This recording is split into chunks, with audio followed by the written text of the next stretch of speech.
समोर तो दिसतो तो सज्जा बाल्कनी गॅलरी आहे, त्या राजवाड्याला अटॅच आहे. दिवसाच्या कुठल्या टायमिंग मध्ये इथे आलो तर इथे गारवा असतो. खास राजांसाठी नियोजित पद्धतीने बनवलेला तो सज्जा बाल्कनी गॅलरी होती. समोर ती विटांची खोली दिसते. मागाशी सांगितलं मी तिथे स्वराज्याची राजमुद्रा त्या ठिकाणी घडली गेली म्हणून ते टांगसाल मिंट म्हणतात त्याला. आणि खालच्या साईडला या गोल उंच इमारती दिसतात, याला विजयी स्तंभ म्हटला जातो. विजयी स्तंभाचं कारण हे 7 मजली होतं.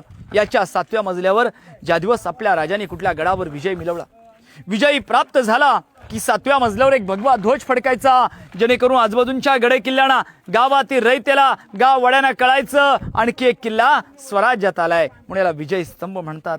समोर बघा इलेक्ट्रिक पोल दिसतोय, आडवा डोंगर दिसतोय, तो आहे हिरकणीचा कडा. हिरा नावाची गवळण होती, दूध घालण्याकरता गडावर आली. या गडाचा दरवाजा बंद झाला. मग माता कुणासाठी, मग माता बाळासाठी, मग माता लेकरासाठी त्या पश्चिमेच्या कड्यावर गेली.